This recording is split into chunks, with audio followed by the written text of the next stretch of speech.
What is it about Star Wars that people love? At first glance, it's a good flick, but why do people take it so seriously? Why do people let it become such an important part of their lives? Hell, look at me, I'm one of those people. Star Wars is a huge part of who I am. Star Wars is what got me into toy collecting, so of course it's special to me because that led me to my business. On a more personal level, I have seen these movies dozens of times. I've read every book and every comic book I could get my hands on to go deeper and deeper into the lore. At my own wedding, I came down the aisle to the Throne Room song that was played by a string quartet. That's not enough for you? I named my first kid Luke Skywalker. Seriously. So why does this sci-fi franchise have such an effect on people like me? Well, I can't speak for everyone, but I can speak for myself, and this is why I love Star Wars. What's up, everybody? My name is Matt, often called Big Nerdy. Together we are the NWO, the Nerd World Order, and this is Nerdzoic. You know, trying to figure out why I love Star Wars so much was actually harder than I thought it was going to be, but I did narrow it down to some key points. First of all, I love the plot.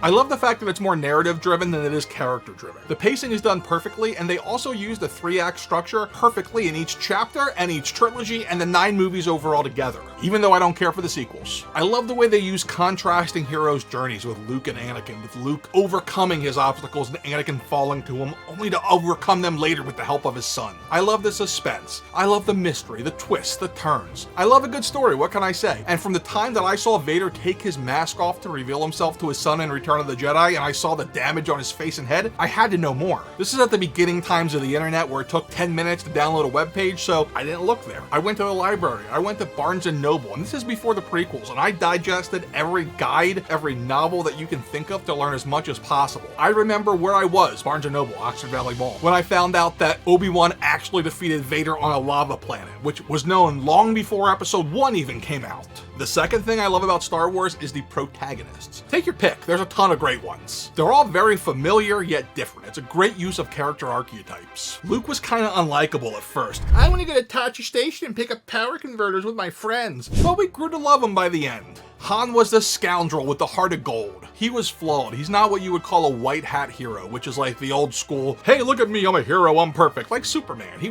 had some badness to him, and I like that. And it wasn't just Han with the flaws, it was other characters as well. Look at the Jedi. Their flaw, thinking attachments are bad, potentially led to their downfall along with their hubris. Then there's Obi-Wan Kenobi, someone who was powerful enough to challenge Vader, but instead chose to stand back and wait until Luke was ready. And then of course there's Yoda, who was small and mighty, and he knew his role in the whole story. In general, there's heroes of all shapes and sizes, and I fell in love with this during a very insecure teenage period of my life when I had very little friends, a lot of extra weight, and the hair was starting to thin. And as you can see, never came back, still fat. The third thing I love about Star Wars is the idea of the power of family. In the end, Vader's love for his son saved him. It shows the power of the bond between father and son. That's even one of the few redeeming parts of the sequels, in my opinion, because being killed by your son and helping him go back on the journey to the light, which is essentially what he did, that's a father's mission in life, is to make their kids better than they were. Now, I've always held my family close, my kids and my wife now, my brothers before that,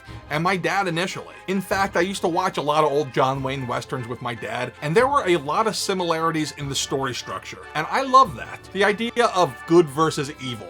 Black hat versus white hat, but some of the white hats aren't quite perfect. The similarities between the Wild West and wild space. And George Lucas played on that. He knew that too. He took a ton of inspiration from old school westerns. In fact, my favorite western of all time, John Ford and John Wayne's The Searchers, George Lucas took 2 different scenes and literally stole them and put them into Star Wars. Stole is a strong word. He paid homage, and it was beautiful. The second I saw him, I was like, that's amazing. The fourth thing that I love about Star Wars is that it is a true story of good and evil. The truth is, in this world, there is a thin line between good and evil, very much like there is in Star Wars, as seen by how easy it is to fall to the dark side. I feel like life's a lot like that. One decision can just ruin you and make you more bad of a person. Obviously, it's not as black and white, but it's similar. I love that the heroes in Star Wars have a faith in something bigger. It's the Force versus the Creator, as some of us here have on Earth, but I love that they had that, because faith is something that is very universal and translates. In fact, as someone who is a Christian with a really strong faith, there's so much in this that I love, especially the concept of redemption, which is very similar to the story of Jesus forgiving the thief on the cross and letting him into heaven with him. And the overall spirituality of the Jedi has a lot of similarities to Christianity. It probably has similarities to other religions too, I just don't know it. I didn't even discover Star Wars until I was an early teenager, and the timing lined up perfectly